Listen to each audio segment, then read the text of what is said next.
વિધાનસભાની ચૂંટણીઓ પહેલા સેમીફાઇનલ ગણાતી સ્થાનિક સ્વરાજ્યની ચૂંટણીઓ કે જેમાં ગુજરાતના મતદારો આગામી સમયમાં 10,000 જેટલા પ્રતિનિધિઓને ચૂંટવા જઈ રહ્યા છે ત્યારે સુરત શહેરમાં પાટીદાર આગેવાન અલ્પેશ કથિરિયાના પત્ની કાવ્યા કથિરિયાએ વોર્ડ નંબર 3માંથી ટિકિટ માંગી છે।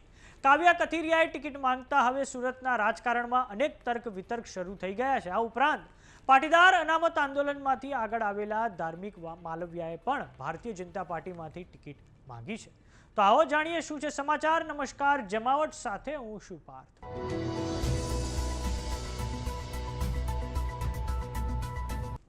સુરત મહાનગરપાલિકાની ચૂંટણીઓ જાહેર થઈ ચૂકી છે ત્યારે ભારતીય જનતા પાર્ટી દ્વારા ઉમેદવારોની સેન્સ લેવાની પ્રક્રિયા પણ શરૂ કરી દેવામાં આવી છે।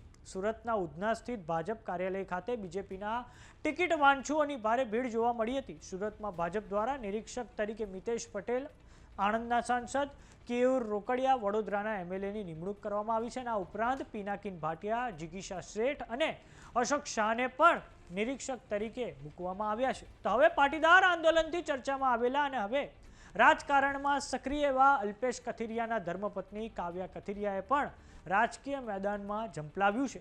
તેમણે સુરતના ward number 3માંથી Bharatiya Janata party તરફથી ચૂંટણી લડવા માટે સત્તાવાર દાવેદારી નોંધાવી છે। કાવ્યા કથિરિયા અગાઉ કનકપુર કંસાળ નગરપાલિકાના માજી ઉપપ્રમુખ પણ રહી ચૂક્યા છે અને તેમની આ દાવેદારીને લઈને સ્થાનિક રાજકારણમાં અનેક તર્ક વિતર્કો શરૂ થઈ ગયા છે। ભારતીય જનતા પાર્ટીની છાવણીમાં પણ ભારે ચર્ચા જાગી છે। તો બીજી તરફ પાટીદાર અનામત આંદોલનના અન્ય એક અગ્રણી નેતા ધાર્મિક માલવિયાએ પણ ભાજપ કાર્યાલય ખાતે નિરીક્ષકો સમક્ષ હાજર થયા હતા અને વોર્ડ નંબર 2માંથી ચૂંટણી લડવા માટે પ્રબળ દાવેદારી નોંધાવી છે। તે અગાઉ ઓલપાડ બેઠક પરથી તેઓ ભારતીય જનતા પાર્ટીની સામે ચૂંટણી લડી ચૂક્યા છે। વાત કરીએ સુરત મહાનગરપાલિકાની તો તેમાં 30 વોર્ડ અને 120 બેઠકો આવેલી છે।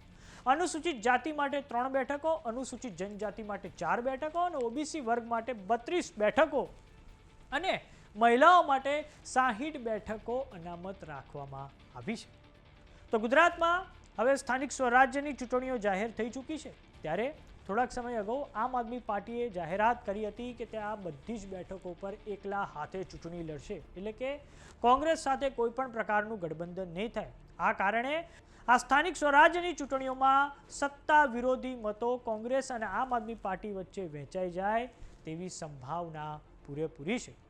તો હવે જોવાનું એ રહે છે કે ગુજરાતમાં આ વિધાનસભાની ચૂંટણીઓ પહેલાં સેમીફાઇનલ ગણાતી આ ચૂંટણીઓમાં કયો પક્ષ મેદાન મારે છે। તો સમાચારોમાં અત્યારે બસ આટલું। જોતા રહો જમાવટ। જો તમે અમને યુટ્યુબ પર જોઈ રહ્યા તો સબસ્ક્રાઇબ કરો, જો તમે અમને ફેસબુક પર જોઈ રહ્યા તો ફોલો કરો, સાથે જ અમારી વોટ્સએપ ચેનલ આવી ગઈ છે, જોઈન કરવાનું ના ભૂલતા। નમસ્કાર।